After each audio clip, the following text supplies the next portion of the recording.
right, thank you all for coming today. We might have a few more people drift in from lunch, but for the sake of time, we should probably get started. My name is Peter Harrigan. I'm a first-year doctoral student in philosophy here at Notre Dame, and I'm just chairing this session. In terms of format, like other sessions that we've had, it'll be 20 minutes for each speaker to present, followed by 10 minutes of question and answer. For the sake of the people on Zoom, I'll come around with a microphone. So if you have a question, just raise your hand and I'll try to come get to you. So that way they can hear better. For our first talk, we have Christopher Ragusa. He's an assistant professor of theology at Baton Rouge, Louisiana, in FRANU, or the Franciscan Missionaries of Our Lady University. He specializes in natural law and virtue ethics, along with their applications for bioethics. Christopher is also a consultant for the USCCB's subcommittee on the Catechism. He also has a handout in the back of the room on that chair. So if someone would perhaps be so kind as to help circulate it around, that would be helpful for his talk. So please join me in welcoming Christopher Ragusa.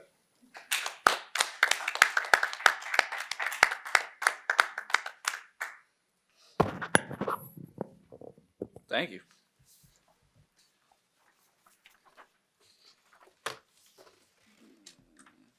And can everyone hear me? Yes. Good. Painstaking work has been undertaken by scholars to clarify what Aquinas means by participation in his metaphysics, such as the work of Clark, Whipple, Fabro, Geiger, Tevelde, Doolin, Dehaan, and Mitchell. However, there has not been an equal investigation in the topic of Thomistic moral theology. A few early attempts to carry forward participation into moral theology have either reduced moral participation to partaking the divine ideas in Gia, or merely participating in esse itself in Peters, or confined the analysis entirely to the relationship between the passions, acquired virtue, and reason and calm. This paper will take a more expansive approach by focusing not only on acquired virtue, but also on the infused virtues, most particularly the virtue of charity, which is conspicuously absent in all of these previous treatments. When one takes seriously the role of participation in St. Thomas's moral work, one can see that the Thomistic vision of the moral life is thoroughly one of divinization or deification. Moreover, properly establishing Aquinas' participatory understanding of virtue has important implications for the infused acquired debate and precludes any kind of coexistence or unification model of virtue in favor of advancing through higher forms of participation of the divine nature itself. In this paper, I will proceed by first reviewing the modern consensus of the Thomistic metaphysics of participation as presented by Mitchell, Dehaan, Doolin, and Tevelde's analyses, especially their work on the commentary on the De Hebdomadibus. Second, I will analyze a few of Aquinas' key texts on natural law, acquired virtue, and infused virtue, most especially charity, in order to show Aquinas' overall participatory moral vision. And finally, I will briefly lay out the implications that Aquinas' participatory moral theology has for his understanding in the relationship between the infused and acquired virtues. So section 1, Aquinas' metaphysics of participation. Though it's sometimes dismissed as rhetoric, Aquinas discusses participation throughout his corpus, in the sentences, the Contra Gentiles, the Summa Theologiae, and in his scriptural commentaries. Indeed, it is in the Summa Contra Gentiles, Book 2, where Aquinas first synthesizes his discussion of participation with his fundamental distinction of potency and act, a point Norris Clark was always keen to point out. However, Aquinas' most systematic and extensive treatment of participation comes in his commentary on the De Hebdomads of Boethius. Indeed, Aquinas treats the De Hebdomadibus quite apart from his own teaching load, and he's the only one to comment on Boethius's De Trinitate, just to show you the importance that Boethius plays for Aquinas. You have on your handout the angelic doctor's definition and discussion of participation. Aquinas first notes that to participate, this is that quote at the top, is as it were to grasp a part. And therefore, when something receives in a particular way that which belongs to another in a universal or absolute way, the former is said to participate the latter. For Aquinas, to participate is to receive a perfection in a particular way that belongs to another absolutely or universally. And immediately after giving this definition, Aquinas distinguishes three modes or ways that one can participate. He says, quote, this is right there, that big long quote, as one, human being is said to participate animal because it does not have the intelligible content, ratio, of animal according to its totality or total commonality. And by the same reasoning, Socrates participates human. Now similarly, two, a subject participates in accident and matter form, because a substantial form or an accidental one, which is common by virtue of its own intelligible content, is determined to this or that subject. And likewise also three, an effect is said to participate its own cause, and especially when it is not equal to the power of its cause. For instance, as if we were to say that air participates the light of the sun, because the air does not receive it, that light, with the brightness or clarity that is in the sun. As you can see on your handout, I have also provided diagrams for each of these three modes. Whipple notes that the first mode of participation is distinctively logical and not metaphysical. For this reason, I refer to it as logical participation. In contrast, second and third mode participation do appear to be real or metaphysical participations. Thus, Aquinas lists as the example for the second mode, one, matter's participation in form, and two, substance in an accidental form. In each example, it is the subjects participating the act or perfection of the form, whether substantial or accidental, that makes the subject to be actually what it is. Thus, it is the substantial form for the human being that makes the person to be actually human, just as the accidental form, such as brownness for hair, that makes the subject's hair to be brown. Geiger calls this second mode participation by composition. Dehaan strongly argues that this is also its specific difference. Dehaan, Mitchell, and Doolin also argue that essence's participation of esse fits here as well. The final and third mode of participation is that of effect participating in its own cause when the effect is excelled in power by its cause. The effect participates, takes part, receives in a particular way some act or perfection that belongs to the excelling or transcending cause. For this reason, Fabro calls this type of participation transcendental participation, and Geiger calls it participation by similitude. Properly, it might just be called transcendent participation by formal similitude, since Dehaan notes that the specific difference is that this third mode of participation is an extrinsic metaphysical relationship of effect to cause. St. Thomas's example is quite clear, namely air, the participant, receives light, a participated perfection and similitude, from the sun, the principle of participation, in an ongoing and sustained way, without diminishing or exhausting the brilliance or clarity of the sun itself. Indeed, Aquinas' discussion of the tripartite structure of the light example of participant, participated perfection, principle of participation, he comments on this explicitly in chapter 3 of the separated substances. Moreover, third mode, transcendent participation, is dependent on second mode, as you can see in the figures 2 and 3 make clear. Accordingly, Doolin, Dehaan, Whipple, and Taveldi all put esse in this third mode, since, as can be seen from figure 3, an effect, a being, participates its transcendent cause, the I am, esse subsistence, by means of its created and sustained second mode participated perfection, esse, just as air participates the sun by means of light. In third mode participation, the transcendent cause is not merely a one-time efficient cause, as Aquinas makes clear at different points in the Summa. Rather, when explaining the light example and the way esse is a second mode participated formal similitude of the divine goodness itself, he notes that third mode transcendent cause is the ongoing, sustaining, efficient cause, external formal cause, final cause, and exemplar model. One final point on translation, and then I'm going to start to the moral theology proper,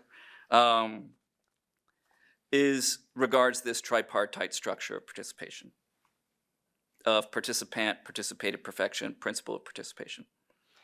Often in the context of third mode participation, Aquinas simply uses the word participatio when discussing participated perfections, forms, or similitudes. Normally, translators just translate this as participation. However, Doolin notes that even in English, participation can mean many things, just like the word collection does. When speaking of collection, Doolin points out one can mean either the act of collecting, like at the end of Mass, taking up a collection for the needs of the poor, you say the collection, or it can mean the collected things themselves, such as a collector's baseball cards, the collection. Participation, too, has a similar usage for Aquinas and can mean either the act of participating or it can mean a participated formal similitude. Accordingly, participatio is often a synonym for participatum, or that which is participated. Doolin points to the De Veritate, question 3, article 7, odd 3, in which Aquinas notes that although an accident is not a participant, it is, however, a participatio. Doolin's point is further confirmed by the fact that Aquinas himself will at times substitute quaedam participatio, a certain participatio, for similitudo participata, or participated similitude, such as in question 12 of the Prima Pars. Failing to be attentive to the precise meaning of participatio could otherwise lead us to lose sight of the intrinsic perfecting principles and similitudes to which Aquinas wishes to draw our attention. Often, Aquinas' meaning is most clear when one is willing to translate participatio as participated perfection or even participated similitude, rather than merely participation. Accordingly, I choose to translate participated perfection for participatio when it's preceded by the word quaedam, a certain participatio. Okay. There's much more you could say on participation. I'd love to, but we're going to move to moral theology proper.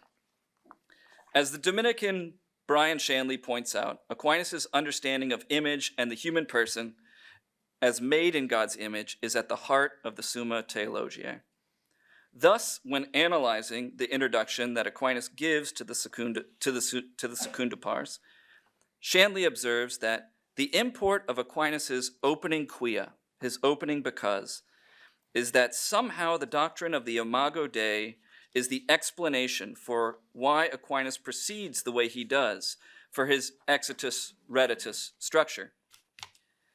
It implies also a proper understanding of free human agency is only possible in light of the exemplar God.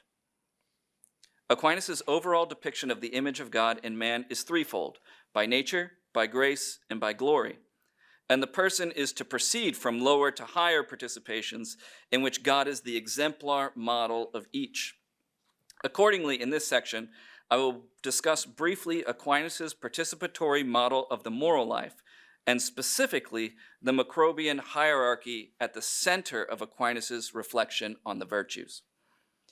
Aquinas conceives of man's end as one in object or cause, and multiple in what he says at different points as enjoyment, activity, virtue, and participation. Indeed, this fits neatly with his understanding of the vocation of the human person to be in God's image by nature, grace, and glory. Thus, when discussing the theological virtues, Aquinas writes, quote, "Man is perfected by virtue, for those actions by which he is ordered to happiness. Now man's happiness or felicity is twofold, one which is proportionate to his human nature, to which, of course, man is able to reach by means of the principles of his nature. But the other type of happiness is a happiness of exceeding human nature, to which man is able to reach only by the virtue of God, continuing the quote, according to a certain participated perfection of the divine nature, about which it is said in 2 Peter that through Christ we are made partakers of the divine nature, end quote. For Aquinas, the telos, or end of the human person, is one in cause, namely God, and the attainment or participation of that end is multiple, insofar as the object of our happiness is sought through different levels of virtue. Indeed, certain levels of happiness, Aquinas says readily in question 62 of the Prima Secunda, can be reached only by participating God's virtue and not by human virtue. St. Thomas arranges hierarchically the different operations by which a person seeks his end and fleshes this out in his conspicuously placed Macrobian hierarchy of the virtues.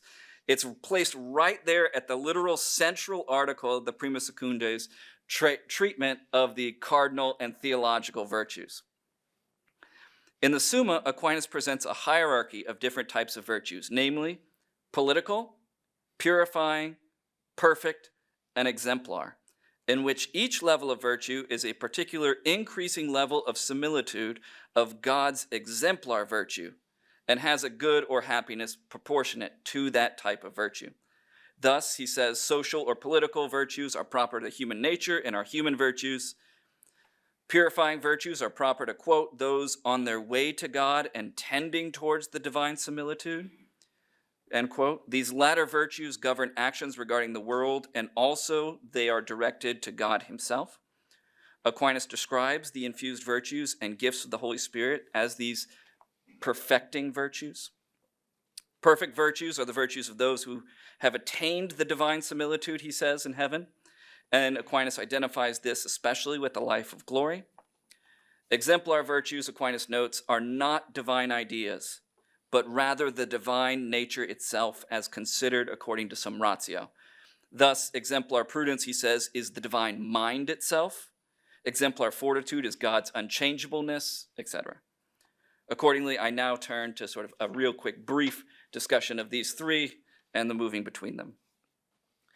The goal of the Christian moral life, as Aquinas depicts it, with the Macrobian hierarchy, is to move from lower to higher levels of virtue and thereby receive and live higher similitudes or likenesses of God, namely to participate higher levels of virtue by which one attains a higher perfection and a higher subjective end.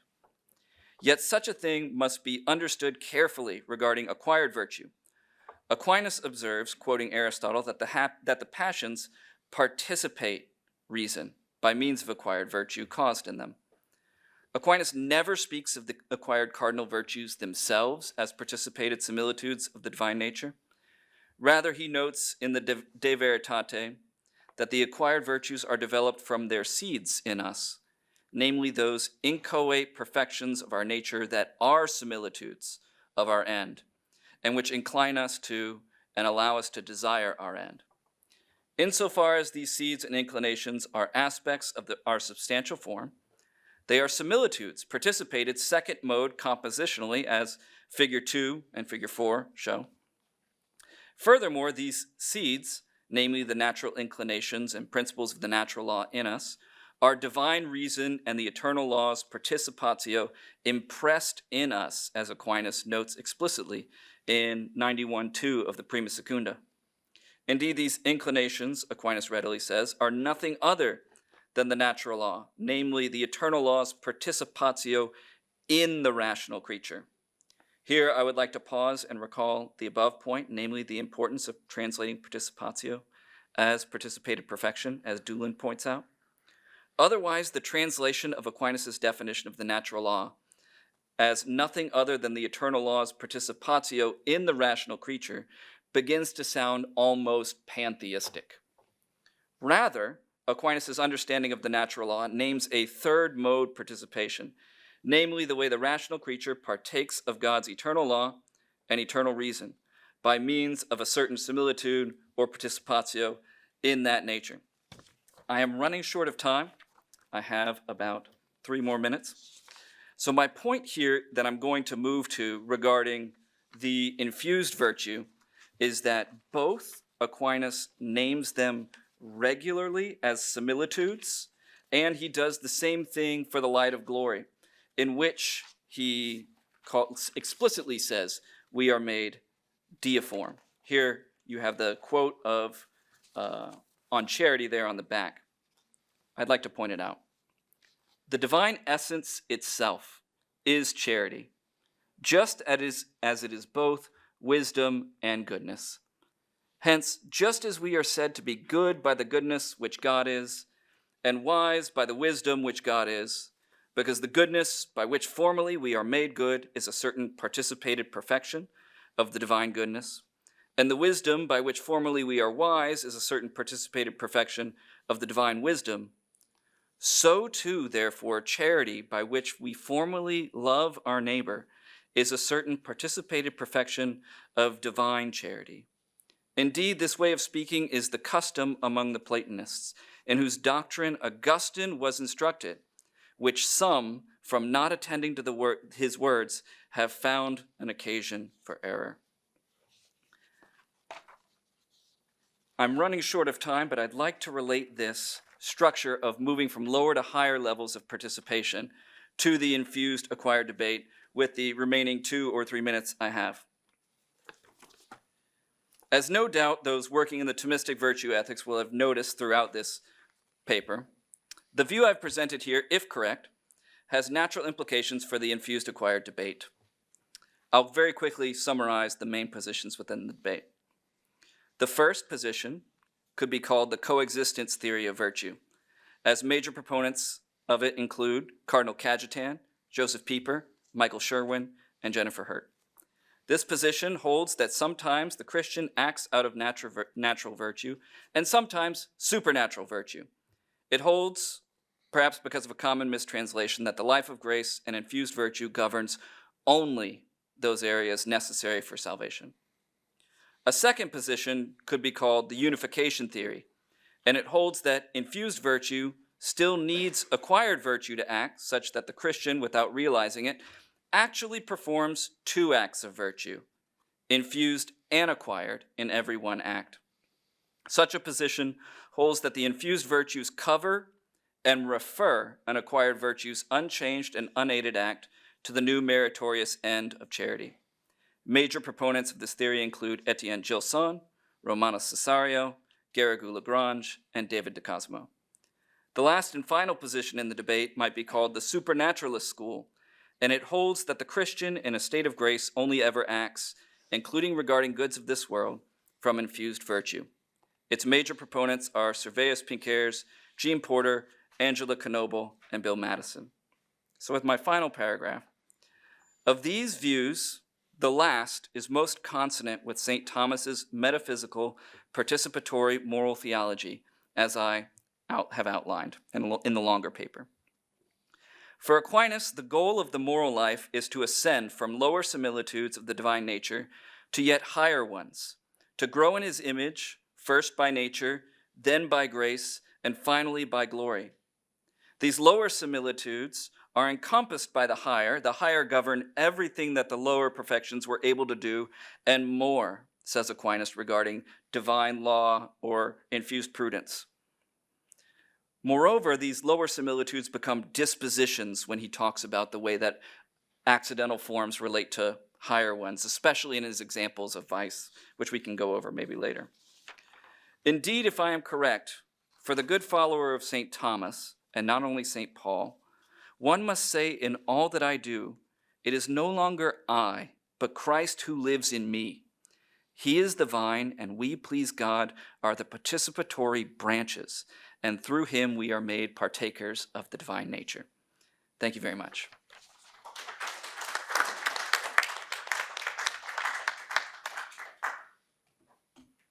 We have time for a couple of questions.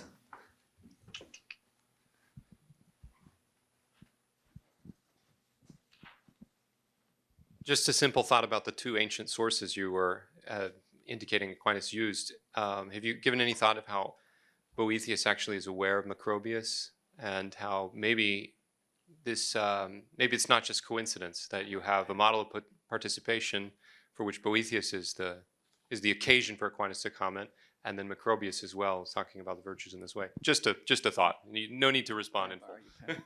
Thank you. Thank you very much. I will make a note of that and make sure it appears in the final version. I had short answer, not given much thought to whether Boethius is also drawing on Macrobius, just looking explicitly how Aquinas is using participation. But it's a great insight. Thank you.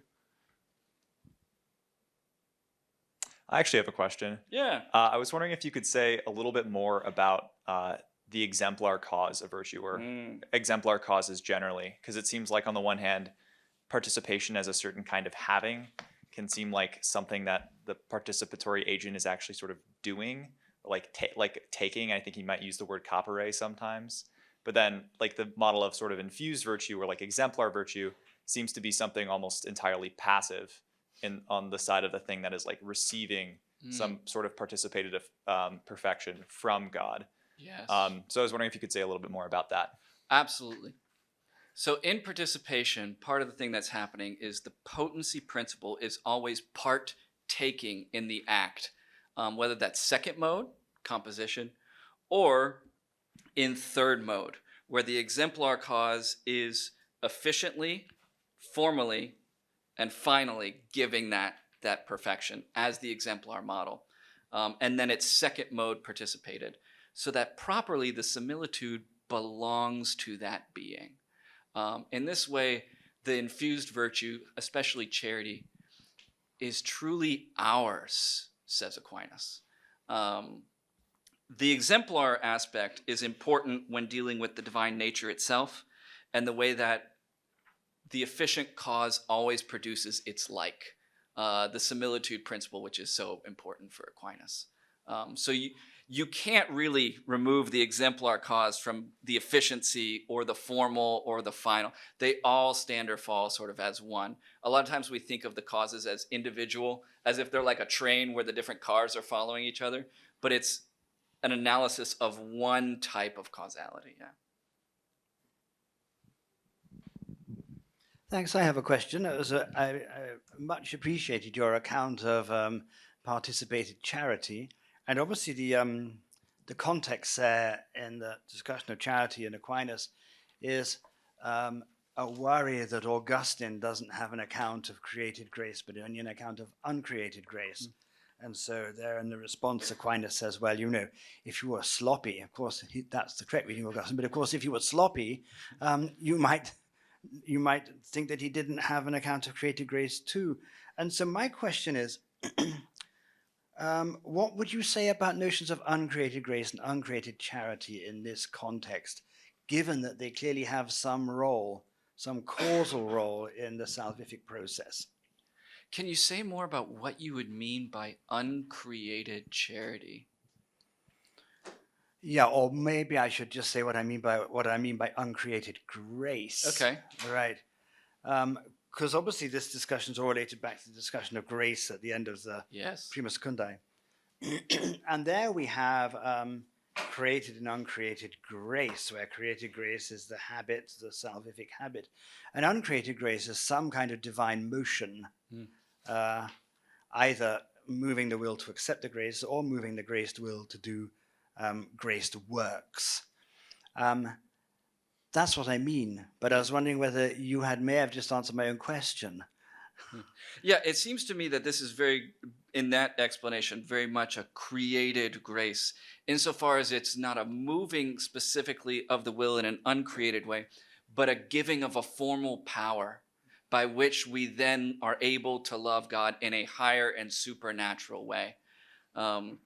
Yes, in a longer version, I would also include Scotus as the best arguer for the unification theory, in the way that it's much simpler than other versions. But yes. I mean, it was the standard view that charity and grace were the same thing. I think Aquinas is the outlier there. He is definitely taking a different stance where they're not identical, where you can have different types of graces, at least as far as I read him. Though perhaps someone who studies grace explicitly could give a better answer. All right, thank you so much, Dr. Ragusa. It's time to move on to our next speaker.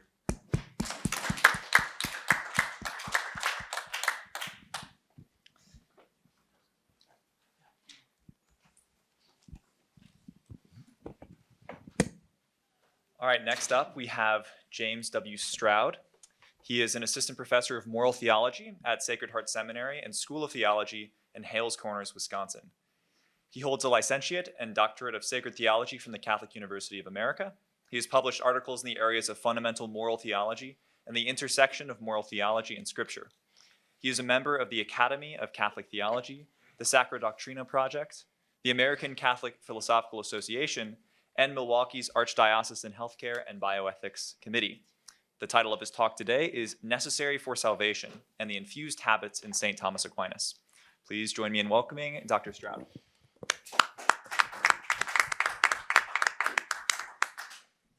So this is a much longer paper, which I'm going to try to condense into the main thesis, one snapshot of the beginning section, and then try to relay some key points after that. So the paper itself grows out of a kind of a consideration of this constant phrase that appears in discussions of inquired and infused virtue, specifically infused virtue, dealing with matters necessary for salvation.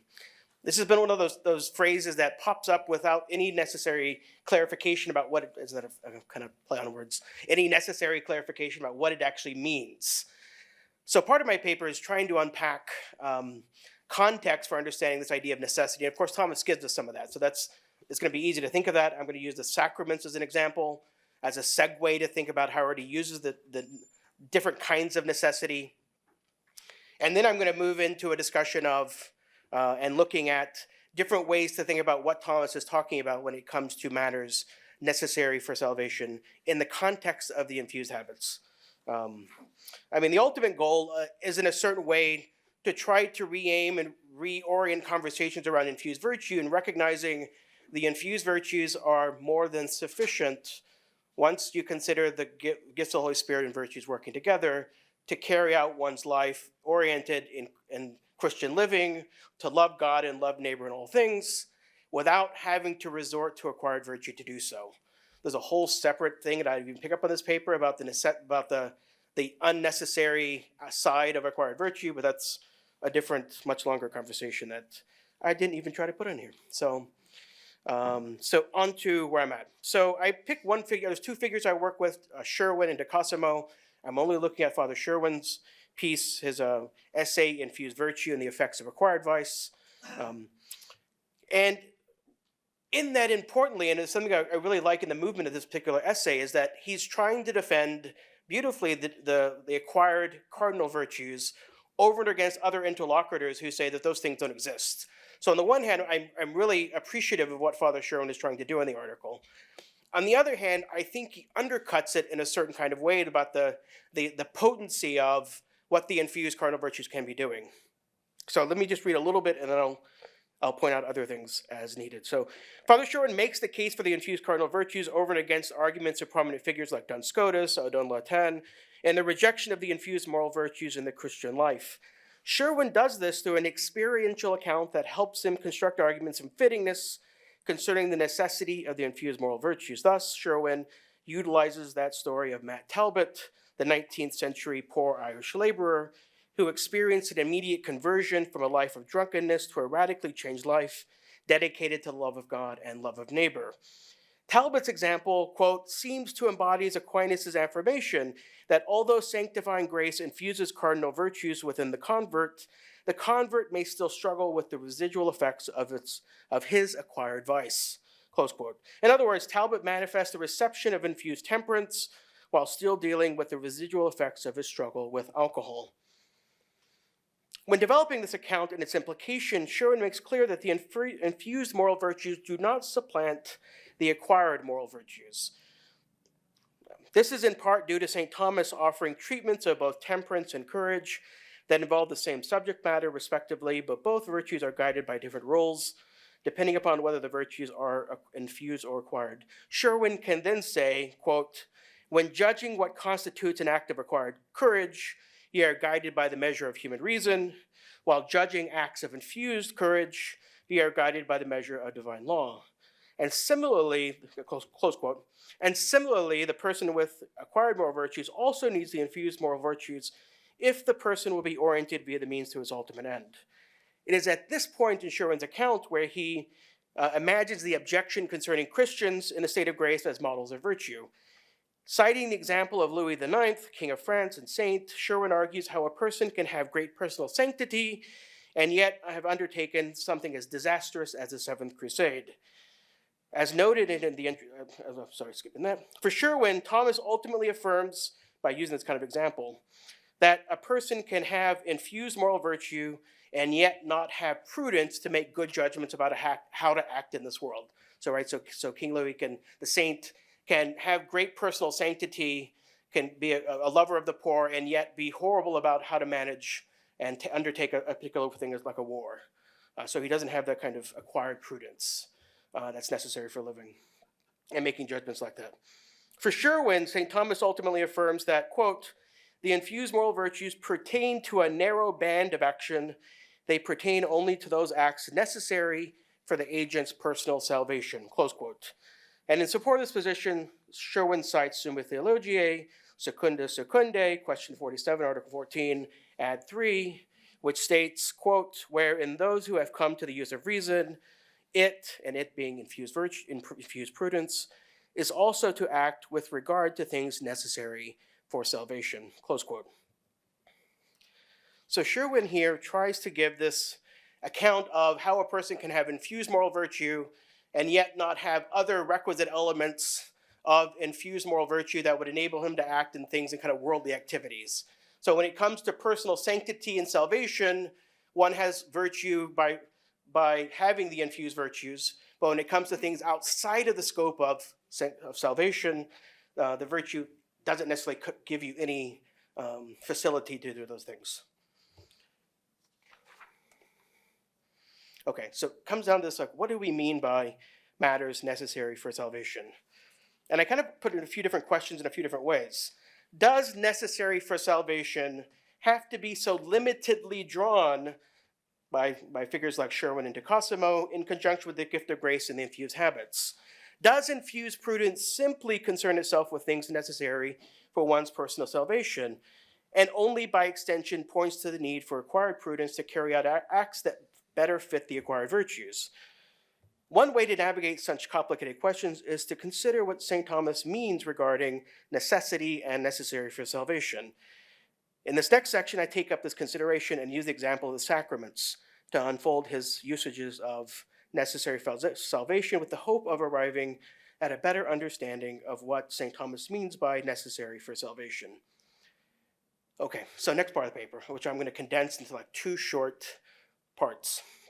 So you do find beautifully in question 82 of the Summa Theologiae and the prima parts, Thomas giving distinctions about different kinds of necessity. He outlines in the end 5 different kinds of necessity. He's using the 4 causes or language around the 4 causes to make these kinds of distinctions. The only ones that are most apt and important for our discussion here are 2 of them, which I'll try to jump where they exactly are in my paper. Yes, okay. So this is how Thomas describes necessity via an extrinsic end. And he says, and this is an example that's going to show up again in a minute, on the part of the end, as when without it the end is not to be attained or so well attained. For instance, food is to be said to be necessary for life, and a horse is necessary for a journey. This is called necessity of end, and sometimes also utility. And so he ended up describing 2 different kinds of necessity from kind of a final cause perspective. John Meinert, in his book, For Love of God, The Love of God Poured Out, Grace and the Gifts of the Holy Spirit, uses different labels for this. I'm actually kind of using his labels. He calls them, these 2 kinds of necessity of end, indispensable, conditional, extrinsic necessity, and merely fitting, conditional, extrinsic necessity. It's confusing language as I continue to think about it. Part simply, just think of it as necessity of end, one which is absolutely indispensable, one which is only merely fitting, and not ultimately or absolutely necessary. That'll make sense. I hope those will make sense. Those 2 categories will make sense in a second. So St. Thomas uses this distinction of different kinds of necessity from final cause when looking at the sacraments. The sacraments are a great place to do so because it's one place where he obviously draws into language of necessity and necessary for salvation. And he's pretty consistent in his use of that. So it's helpful just to draw into that. So he'll use, when he turns to the question of whether the sacraments are necessary for salvation, this is in the Tertia Pars, question 65, or Article 4, right? The first thing he's going to quote is exactly what we read about the distinctions of necessity. I answer that necessity of end, of which we speak now, is twofold. First, a thing may be necessary as to that without the end cannot be attained. Thus, food is necessary for human life. And this is simple necessity of end. Second, the thing is said to be necessary if without it, the end cannot be attained so becomingly. Thus, a horse is necessary for a journey. And this is not simple necessity of end. So he gives these two kinds of examples of necessity of end. One, right, as a human being, we need food. It's one of those kind of indispensable things that a person needs to be able to live. And on the other side of that, a horse can be used for traveling. But a horse isn't indispensable, absolutely necessary, that you have to have a horse to travel from point A to point B. So how does this apply to the sacraments? Okay, so he distinguishes two sets of sacrament kinds, right? Which I always found kind of weird when he only talks about in this context 6 sacraments. The Eucharist is thrown off in a completely separate category in its own. So 3 sacraments are necessary for salvation in the first way. And what's the first way? It's the first way of the simple necessity of end. That these are indispensable kinds of necessity that one has to have these sacraments available in order to reach salvation. And these are baptism, penance, and holy orders. Interestingly, right, penance is only occasionally needed as an indispensable sacrament of the end, necessary for the end, whereas baptism and holy orders are these always indispensably conditional sacraments necessary for achieving salvation. The other ones are just merely fitting conditional necessity of a sort, right? This is confirmation, extreme unction, and matrimony, in part because they preserve other things. They're not the beginning point of the sacramental life and the sustaining of one's point of grace and entry into being enabled for salvation. They are like fittingly added components to the grace life. Okay, so step back for a second. The biggest point to take away from that, 2 kinds of necessity of end. There's one which is, again, mine use the language of indispensable, which I think I like better. Thomas talks about a simple necessity of end. And then there's a second kind, a not simple necessity of end. And that's where it's this kind of, I give like a different way of trying occasional, indispensable necessity of end. Now, what does that have to do with anything here about matters necessary for salvation? When we get to thinking about what does it mean when Thomas talks about infused virtues in the conversation about matters necessary for salvation, it's an important kind of question to ask, well, in what context is he invoking matters necessary for salvation? What kind of context is he giving here? And I think the best way to explain this use and invocation of matters necessary for salvation comes down to his use of the command-counsel distinction. That gives better understanding to what he means about those things that fall within the matter and ambit of things necessary for salvation and those that go outside of necessary for salvation. Not surprisingly, this is exactly what we find when Thomas starts talking about those things connected with the counsel, command-counsel distinction. Right? As principally an interior law, the eternal law that we participate in the life of grace more fully and through the new law, nevertheless has prescriptions and prohibitions. For example, one prescription involves the Christians making use of the sacraments. Prohibitions concern those moral precepts that necessarily have a connection with virtue. For instance, one must not kill, steal, and so forth. In other words, the prohibitions of the new law are the Decalogue, combined with the things you're supposed to be doing, carried out, and making use of the sacraments to obtain grace. And so here he begins to think about, well, the commandments are those kind of necessary elements that are those things necessary for salvation. Once Thomas makes use of this distinction between command and counsel, maybe I didn't even clarify that well, I jumped over that section, right? A command is something that everyone is obligated to undertake, right? Usually these are because they're negatively formed commandments. One has to, right, don't steal, don't kill, honor God. Counsels are those things of dealing with poverty, chastity, and obedience. One is bound to follow all the commands, absolutely. And there's like little caveats for certain things that are positive commandments. When it comes to counsels, only some are required to live out lives of counsels.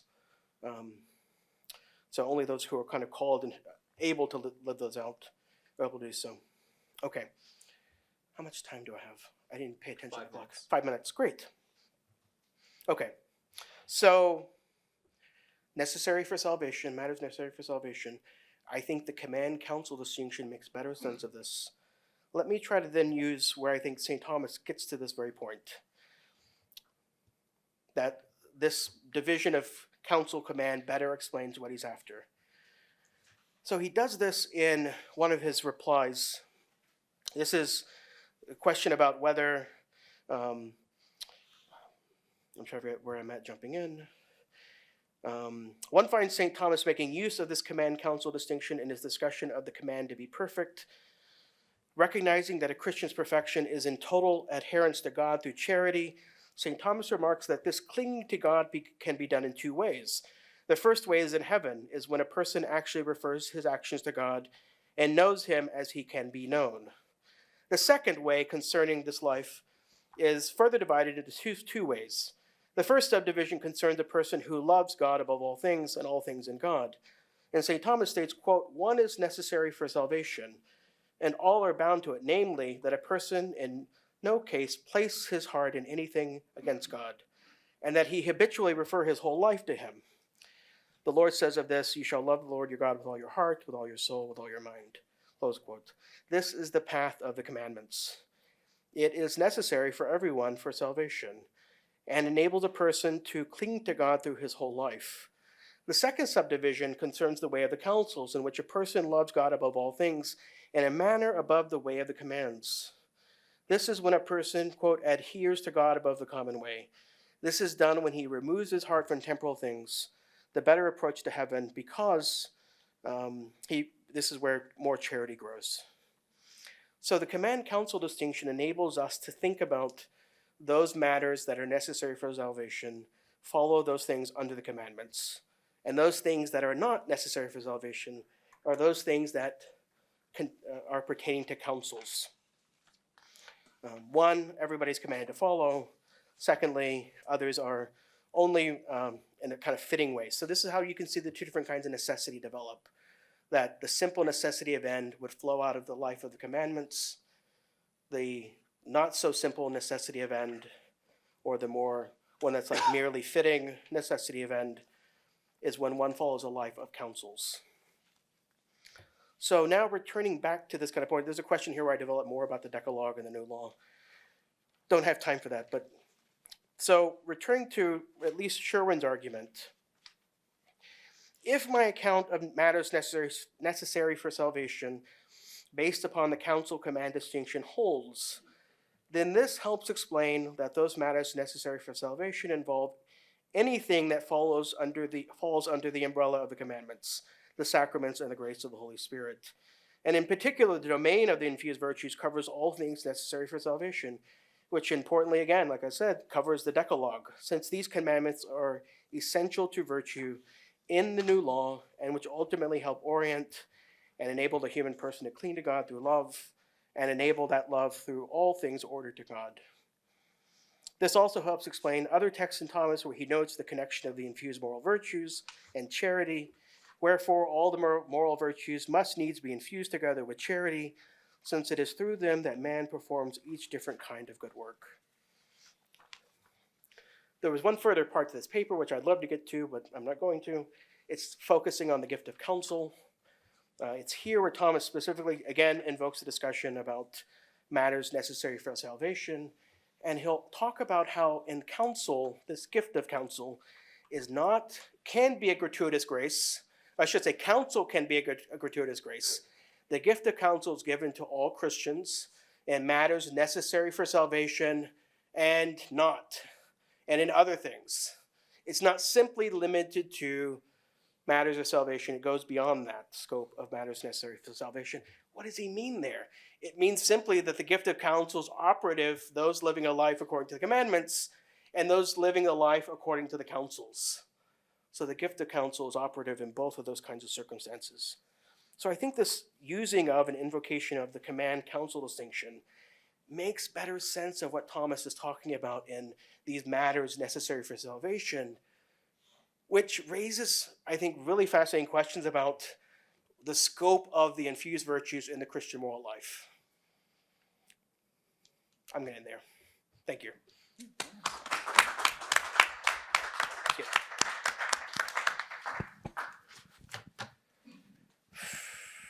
That seemed like a lot of rambling. It sounded better in my head when I wrote it.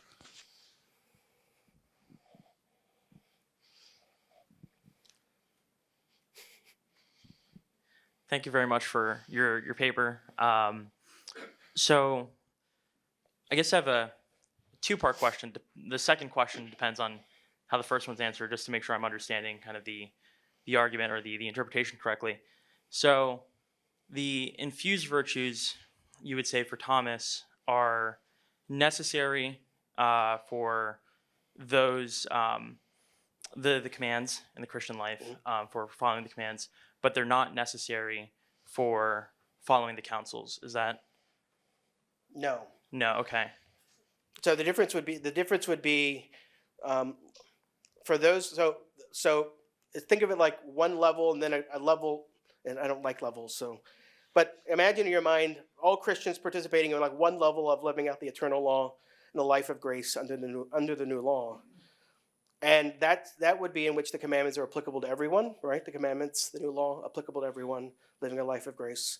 Some, though, are called to, while still living at higher counsels.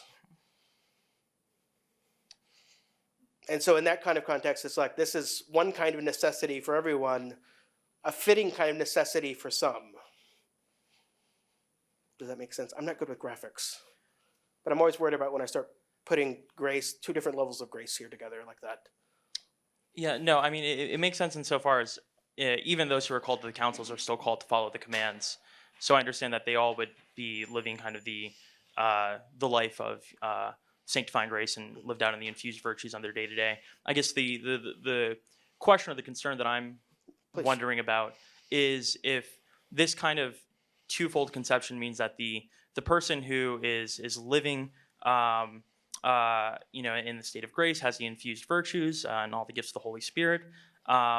This person who's then called to religious life, if they're kind of entering a religious life, is this act that proceeds not from the infused virtues, which they do have, but instead an act that proceeds more from the acquired virtues instead, which seems to me that, and maybe that's not what you're saying, but yeah, so if you could just so thank you for that. So I didn't mean to intend that. So that's a great way of taking something I may have said in the wrong way.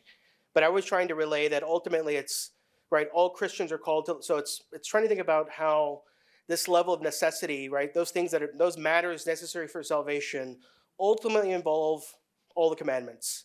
And think of that in the most expansive way. That's the invocation of the new law, which covers practically everything, right? Old law, the Decalogue, the new law of grace of the Holy Spirit poured into our hearts.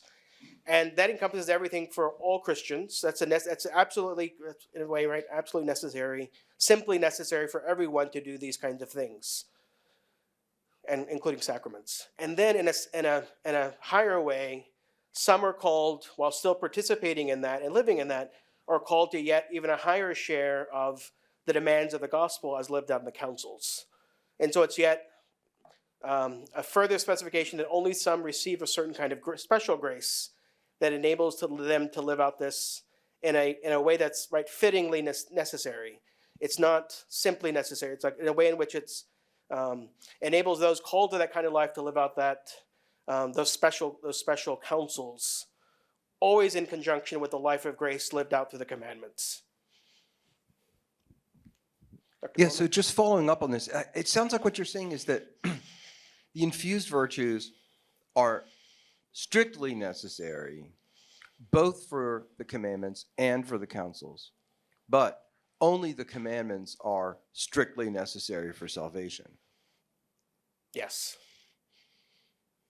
So the infused virtues are also necessary, strictly necessary for living according to the counsels, but living according to the counsels is not itself strictly necessary for Yes. salvation. Yeah. Better said. Thank you.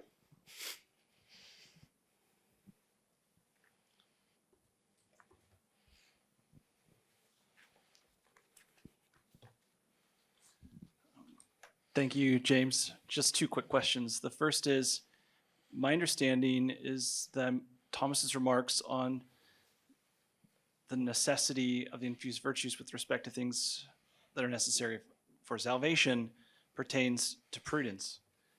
But he's rather silent when it comes to talking in this manner about the other infused virtues.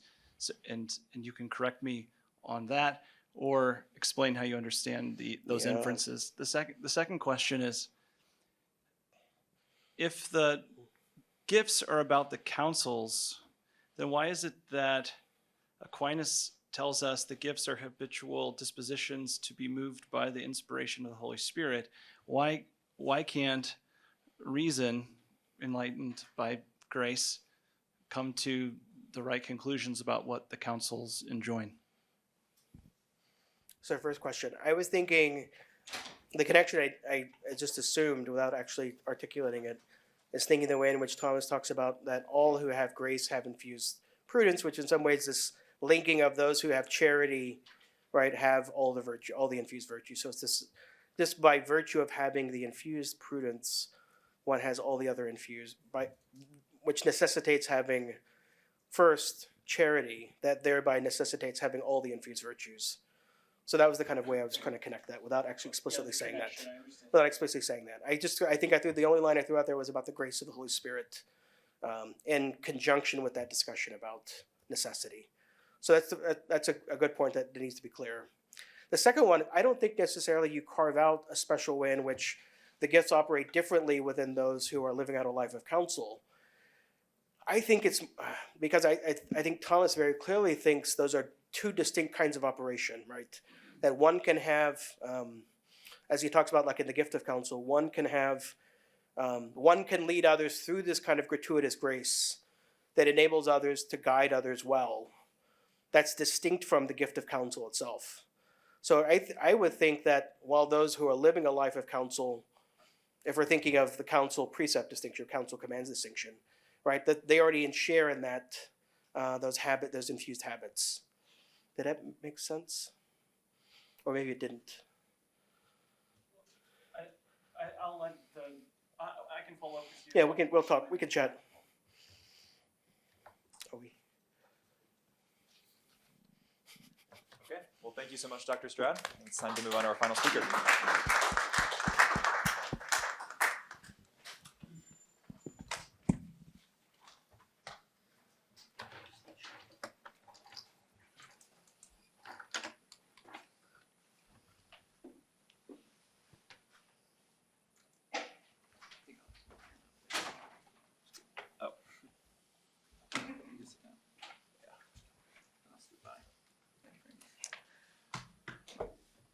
All right, last but not least, we have Dr. Adam Eitel. Dr. Eitel is an associate professor of theology at the University of Dallas. Before joining the UD faculty in 2023, he taught at Yale University, holding appointments in the Divinity School, the program in Medieval Studies, and the Humanities program. He recently completed the first English translation of the critical edition of Thomas Aquinas' Contra Impugnantes, and is currently finishing a book tentatively entitled Heroic Virtue.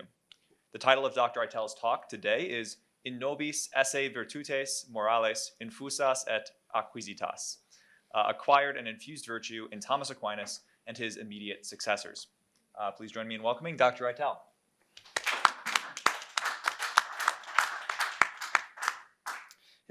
For anyone who might have scoured the Index Thomisticus for this quotation, it's from William Pierre of Godin, and I'll come to that in a bit. Cicero says in his old rhetorics that when you're talking to an audience that's tired, you should do one of three things. You should skip the introduction, you should tell a story or a joke, and I'm going to do all three of those things. But he also says, on the other hand, if your audience is suspicious of your case, if they're unfavorably disposed to what they think you're going to say, then you can't skip the introduction. You have to proceed by insinuation and bury the lead. And today I'm going to do that as well. But you know that it's now more common to hear Thomas today deny that the acquired and infused virtues can exist together. And so let's just say that my goal is not to refute this common opinion. Let's just say I'd be satisfied if I could simply show you today why it is that the first 4 generations of Thomas's successors at the University of Paris themselves believed, and believed that Thomas believed, the acquired and infused virtues can exist together in the same person. To do that, I want to tell you the as yet untold story, both of the tradition of sentences commentaries that are written in the wake of Thomas's regencies in Paris. I also want to paint a bit of a backdrop and talk about, again, the as yet untold story of the various positions about this very issue that were held by Thomas's immediate predecessors at the University of Paris. So let's pick up here. Are you going to work for me? Let's see. Okay. So here we find a quotation from William Pierre of Godin's Sentences Commentary. The issue being asked is whether the infused and acquired virtues differ in species. Now that's a question that had never been posed prior to Thomas's posing of it in his Sentences Commentary. And we find here in William's commentary him posing this very same question, and listen to what he says in response. He begins, "This question supposes that both acquired and infused virtues are in us, and it inquires about their difference." Now, William is not the first to say this. We have his first manuscript circulating around 1300, but already in the 1290s, we find an Augustinian canon, James of Viterbo, saying roughly the same thing. He says, it's asked whether the infused and acquired virtues differ in species. In this question, it is supposed that in addition to the acquired virtues, there are some infused virtues, so that there's a double prudence, namely acquired and infused, and the same applies to the others. Now, what's going on here? How is it that James and William can be repeating this phrase, which astonishingly, in the last year, this is one of these moments where you're doing research and kind of falling out of your chair. But this is what Peter of Tarentaise says. It's what Hannibal says. So one of the Catena Aurea, I think, of Mark, that's dedicated by Thomas to Hannibal. Okay. John of Paris says this. James says this. And then we go on. We find this, this isn't a family affair. The Franciscan, Richard of Middleton, he says the same thing. They're repeating Thomas's arguments almost verbatim. You see this again in later Thomas. From John Capriolas through John of St. Thomas. And again, if we continue with Silvius, Ripalda, Gonet, Villewart, and you could keep going with a list like this all the way up until, in fact, very recently. The question posed, I think, by the quotations we find in both William and James has to be something like this. How can something so opaque and so controversial for so many today have been regarded by Thomas and his immediate successors as almost too plain to say. So the question I'm posing has to do with that verb that James and William are both using. They tell us that this notion can be supposed. And as a bit of a preview of what's to come, I'm going to suggest that the answer to this question has to do, on the one hand, with logic and metaphysics. And on the other hand, it's going to have something, well, to do with history, but let's do the metaphysics first, or the logic rather. A supposition in 13th century logic is a proposition which, although demonstrable in the domain of a particular science, is, as Albert the Great says, used by the demonstrator as though proven, often because it cannot be proven except through the principles of another science. So Thomas tells us in the Sentences Commentary and in the Summa that theology commands and makes use of all the other sciences, okay? But it is not apropos of theology that one would undertake certain metaphysical arguments that are patent because they can be proved and are assumed by one's contemporaries. So that's the first piece. Why is it? How do you get this? How can it be supposed, as William and James tell us, that the acquired and infused virtues can coexist? And the second part, I think, to really get the answer to this question, you have to recognize that this question and this answer are something that play out in history. And by that I mean that we have to step back and ask, what did Thomas's immediate predecessors at the University of Paris think about the coexistence of the acquired and infused virtues? Okay. Well, the first thing to say is that the distinction between the acquired and infused virtues is something that many of the thinkers listed here themselves were finally formulated and codified. The second thing to say is, by the time we're dealing with these figures, we are dealing with a assumed distinction between what are called sometimes the political and the Catholic virtues, or the natural and the gratuitous virtues, or the acquired and infused. But that those pairs they parallel each other, but just differ terminologically. So William of Auxerre, jumping ahead just a bit, tells us in his Summa Aurea that regarding this question, this is another aha moment, commonly titled Whether Natural Things Become Gratuitous, he says there are two opinions on the matter, and then he goes on to say that some say that natural virtues become gratuitous with the arrival of charity, and others that say they do not.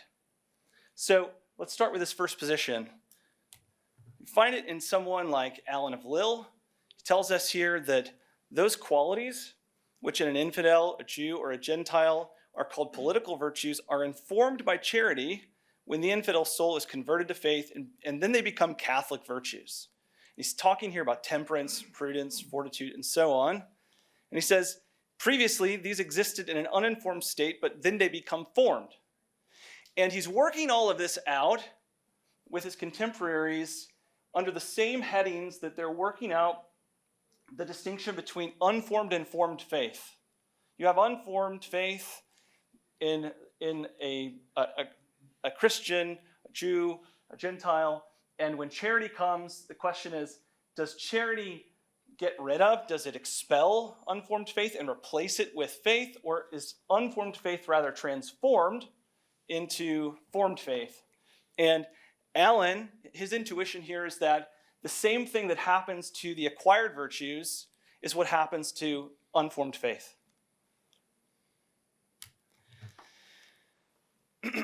William of Auxerre will come to disagree with this view. He holds instead that many bring unformed virtues to the faith of Christ as a form of preparation. However, with the arrival of Christ's faith, they are eliminated, just as servile fear is cast out when charity arrives, even though it might have some way led to charity. So the acquired virtues here can be understood rightly as dispositive causes for infused virtue. Nevertheless, when charity comes, when grace and the infused moral virtues come with it, the acquired virtues are expelled from the soul. So those are the two opinions that William wants to tell us about. Alan, Simon of Tournai, and Provostin of Cremonin, and others hold the first view. William, he holds the second view. And in a longer paper, I just would want to pause here to say the debate that has played out over the last 15 years has basically capitulated these two views. And that I think is that's a pregnant comment. I'll leave that on the table. The important thing here to note, on the other hand, is that Thomas's contemporaries, Albert, Bonaventure, pardon the typos there, let's just talk about Albert and Bonaventure. Albert and Bonaventure, on the other hand, although they're persuaded more by the first view, the idea that acquired virtues are transformed into infused virtues, the ferment of Aristotelian philosophy that is really taking root at this time poses a major issue. And that issue is formulated in the following principle. It comes from Boethius' commentary on the categories and also his commentary on the works of Porphyry. Accidents do not vary. They cannot change. So an accidental form can be generated, it can be corrupted, but it cannot change into another kind of accidental form. Whiteness does not become blackness. Hot does not become cold. It corrupts and expels it. Okay? And the problem that Albert sees with this first view expressed by Alan is that it violates this deep metaphysical principle. And so what he does, instead of utterly rejecting the principle, is he rehabilitates it.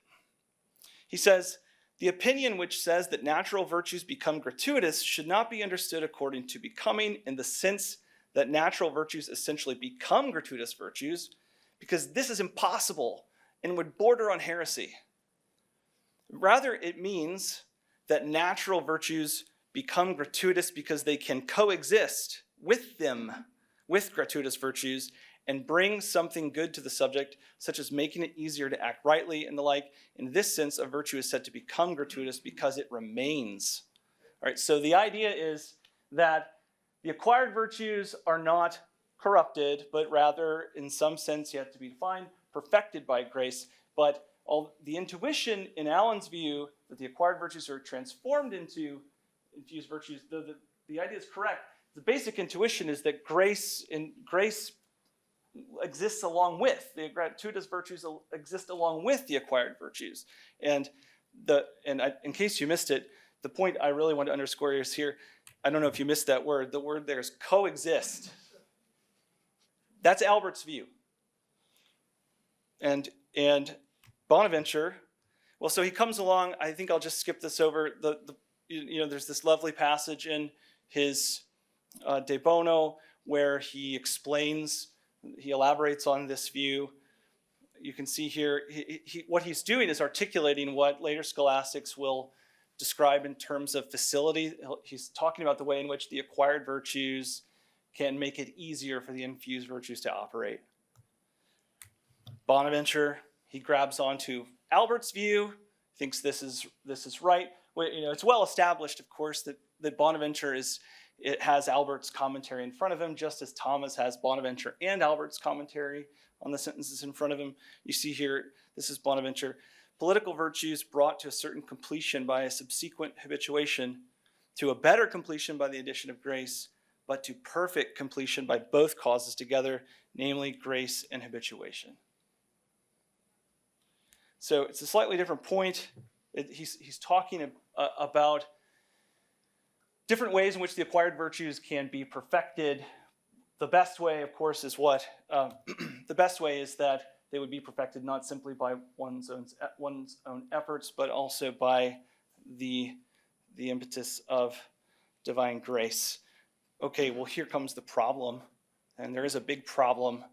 And I jumped ahead for a moment, but there's this other principle, metaphysically. What's it say? Two species of the same form cannot exist in one subject.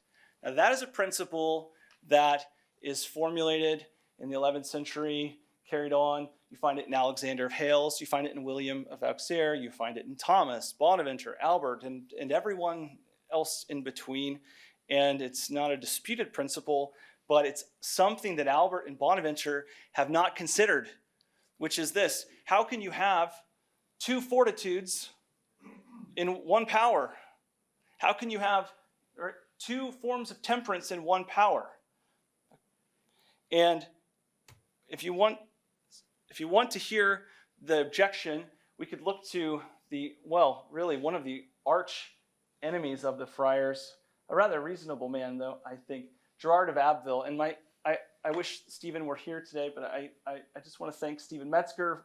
He's recently edited this text, and it's been very helpful. But you hear Gerard here articulating this objection to this common opinion that had been developed by Albert, Bonaventure. It's held by Peter of Tarentaise and others. What does Gerard say? He says, in one and the same subject, what shall we say? We certainly believe that it's by itself impossible that in the same indivisible subject as the rational mind is, that there can be two or double virtues of the same species different in number. You can't have two justices. You can't have two fortitudes. Okay? No more than you can have two whitenesses in one surface. You can't have the acquired and infused virtues together. That's Gerard's objection. And this is the big backdrop against which Thomas formulates for the first time this question then in the Sentences commentary. He says, well, then they differ in species. They differ in species. And he takes up this objection and he makes it his major premise.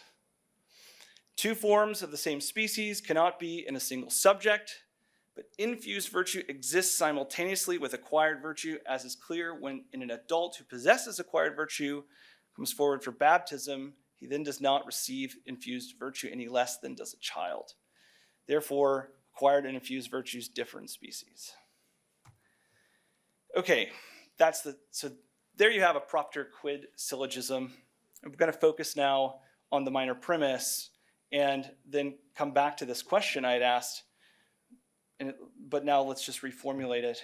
How can Thomas, and let's note, all of his successors repeat this argument?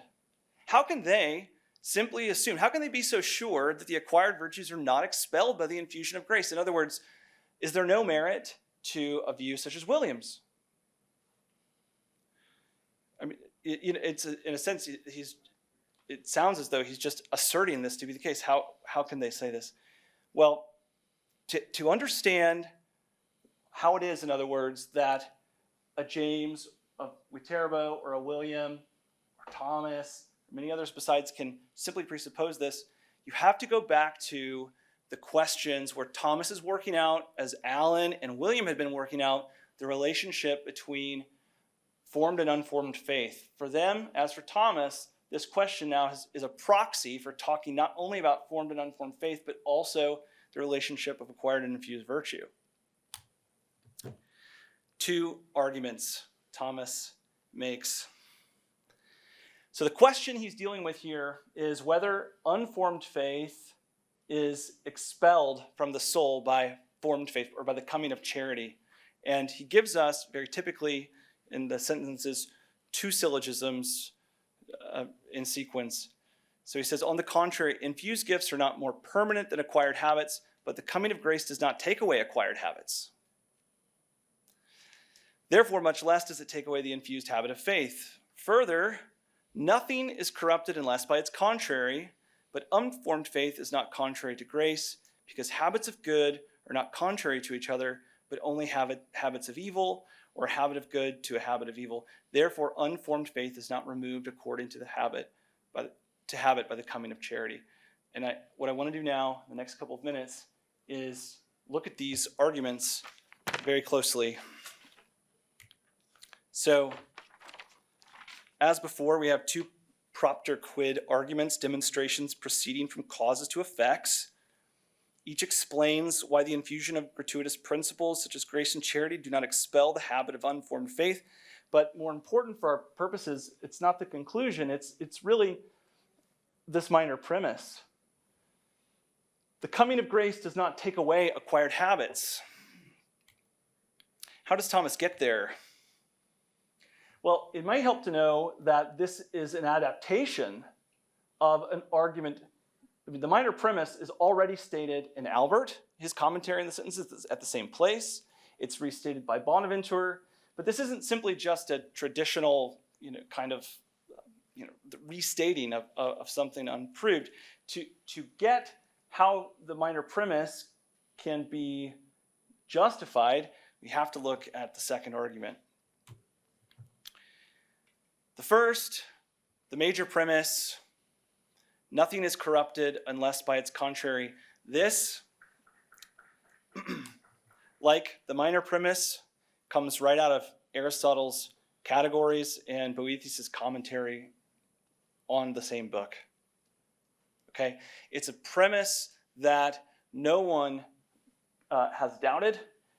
Certainly none of Thomas's predecessors or successors. So too, the minor premise comes, again, right out of the Categories, Book 10.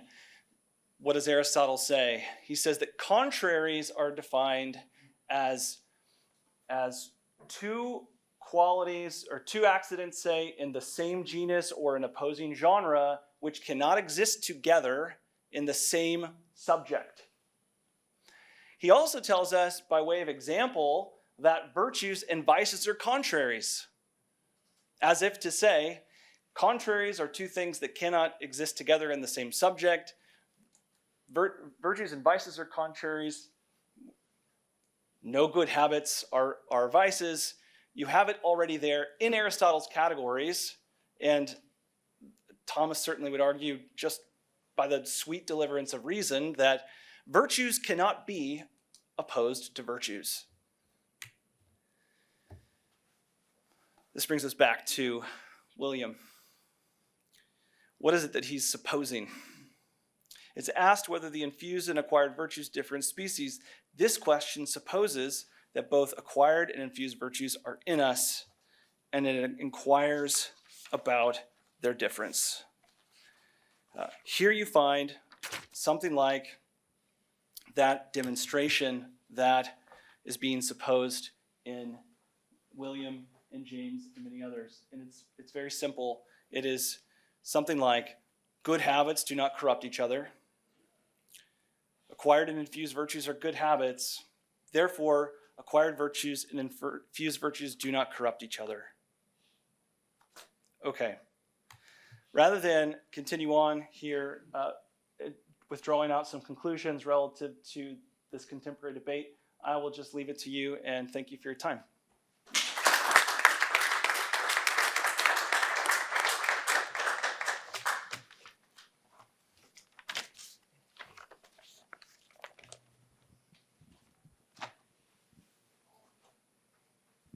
Hey, thanks very much. So I'm trying to figure out why the infused, like infused courage and acquired courage are not contraries.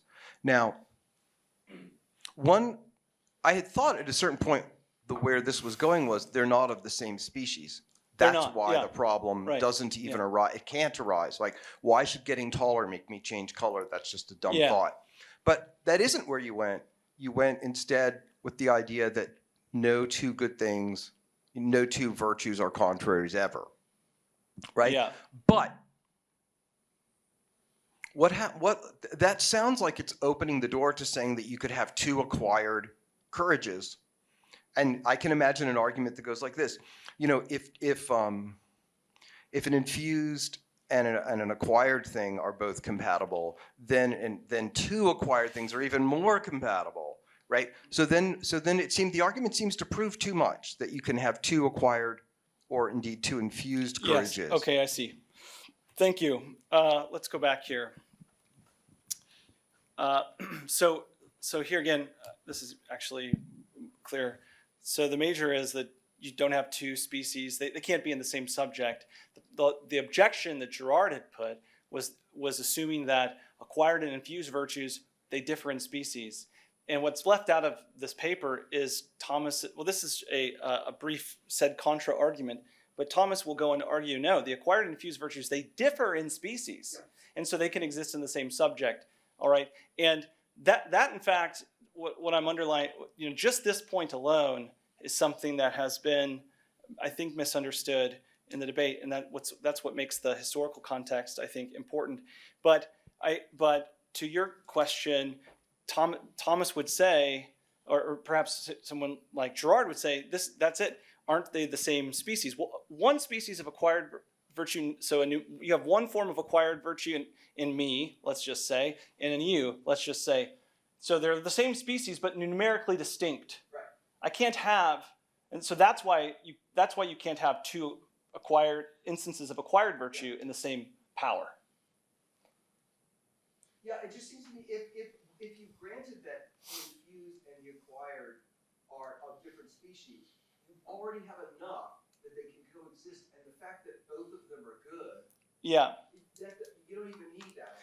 Well, so what I was wanting to do here was to show, so you might say this second premise here simply just asserts that they're together in an adult. What you have here is actually, in terms of logic, is an example, which is a form of induction in place of an argument.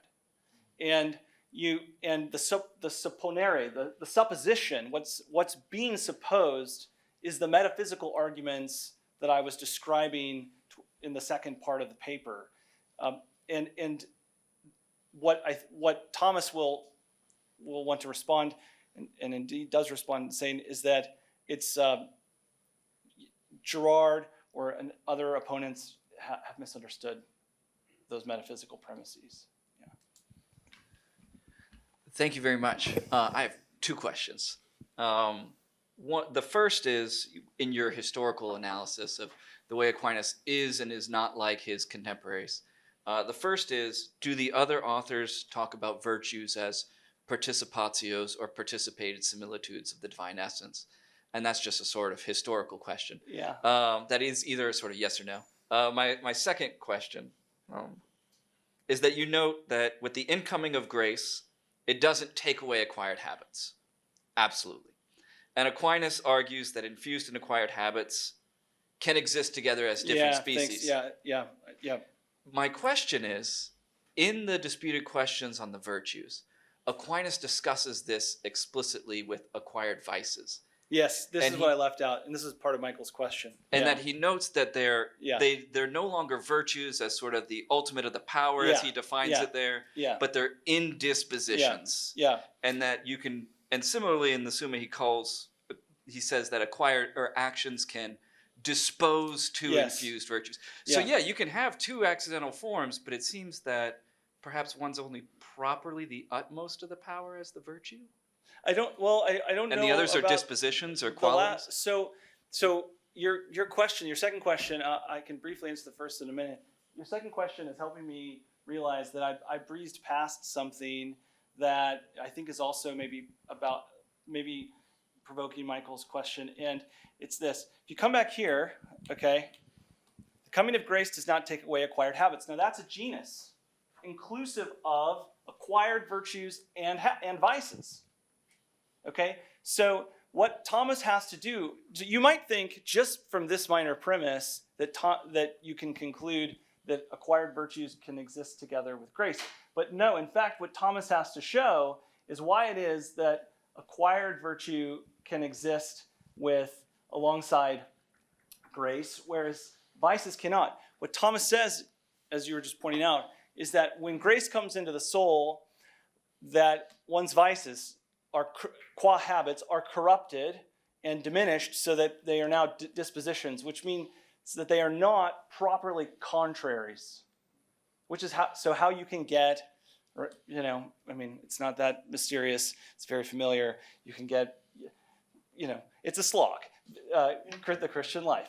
There is the spirit and the flesh. There is vice. They're not vices per se, but they are dispositions. Okay. So what you need, how did I leave this out?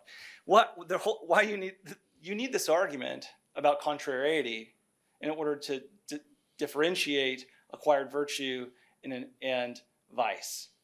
The reason why grace can't exist alongside virtue or vice, full-blown vice, is because vice is in fact contrary to grace. Okay, does this making sense? To the second question, you know how it goes. You read these things 100 times, but if you're not reading it with that question in mind. Sure. So I just don't know. No worries. Yeah. We have time for one more question. Oh, thank you. That was a marvelous paper, really enjoyable. And I've got a comment, really. And whenever I've looked at Hannibal's commentary on the sentences, it's just an abbreviation of Peter of Tarantese's. I don't know whether it is in your section, but it mightn't count as independent evidence. Yes. This is in the paper, but left out of a, extempore just Wednesday afternoon. Hannibal has in front of him both Peter and Thomas, and you can do some work to see where exactly the arguments are coming from.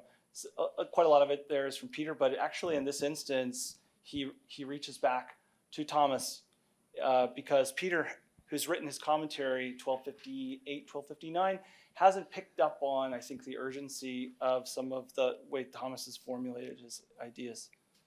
Yeah. Let's thank all of our speakers one more time.